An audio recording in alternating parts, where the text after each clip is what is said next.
Okay. Because I told him I got off work at 3:30, and That was on the 10th? that was on the 11th. On the 11th. So you called the sheriff's office back? Well, I think it was predetermined the night before that they were going to meet me there or something of that nature. Through the tip line? Yeah.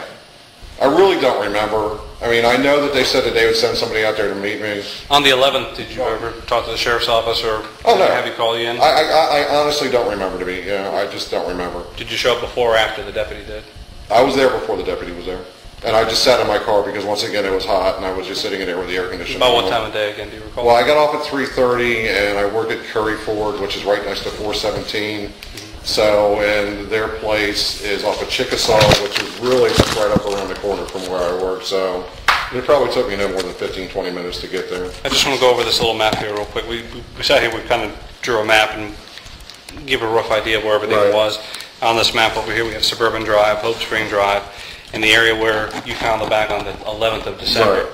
There's a little area that you marked over here, just to the east of it, and you believe that that's where you saw the bag floating in some standing water back on the 10th of August. Right, because it was like after Fay, and so there was a lot of water back there. Are you sure it was after Fay, or are you just sure No, that was the because 10th Fay of was August? in June, right?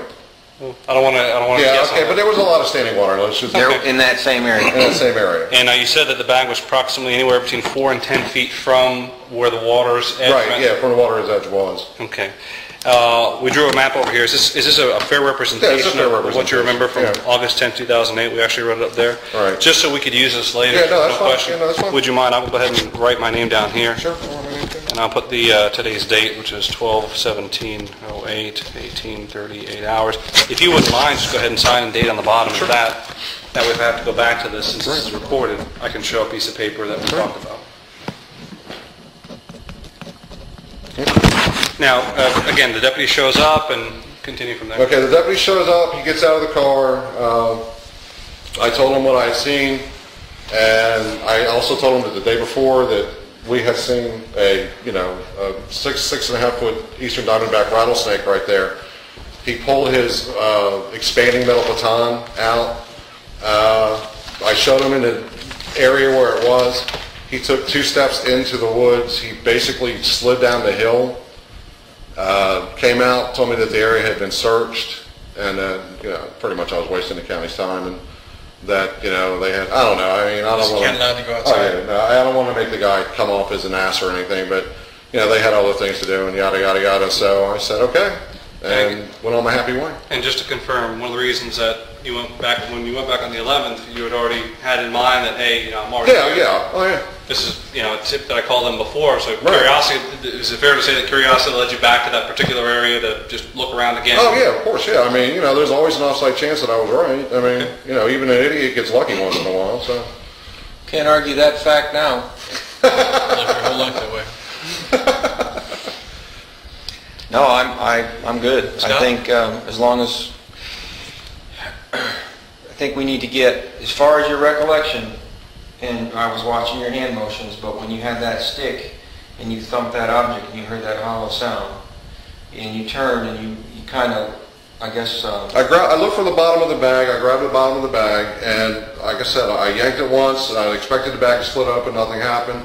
I yanked it again, and I guess the contents of the bag shifted because it drew my eyes to the ground. And when I looked down, that's when you knew for sure that it was a skull. well, that's when I originally discovered the object, because I had to look at it and go, because how often do you see a human skull laying Now, around? your description earlier when we first got here and did a little pre-interview, you had said it almost looked like a balding. Yeah, like male pattern baldness. The top was clean, and there was almost like a straight line all the way around the head, where the hair still was. Okay. It looked, and I was just looking at that. And describe the bag that you moved.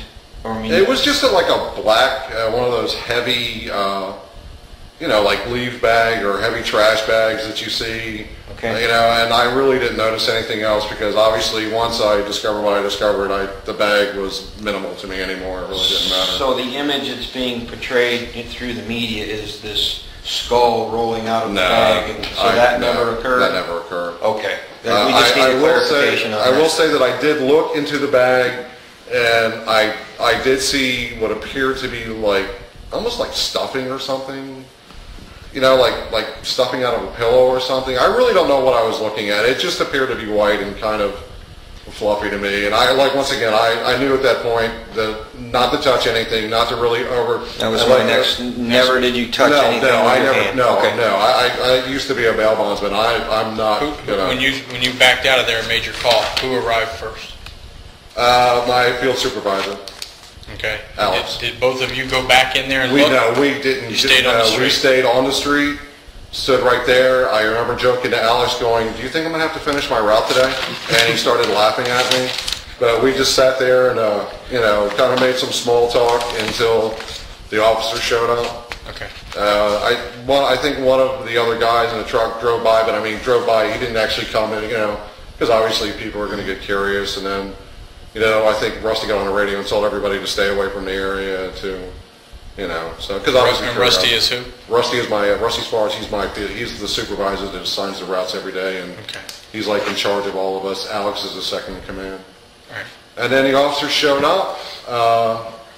We took him. I took him down in there and showed him what I had seen, and I actually walked past it the first time, and I had to stop and I had to look over my right shoulder, and then I saw what it was, and then the officer looked at it, and he kind of really, I think he had the same reaction to it at first that I had, and then I'm pretty sure he saw the duct tape because that was mentioned, and then he kind of said the same thing I said, which was, and then I walked out because my time there was, I told him, I said, look, I urinated, I didn't touch anything, okay, and I walked out and everything else went from there, and I just kind of stood around and waited until I was interviewed.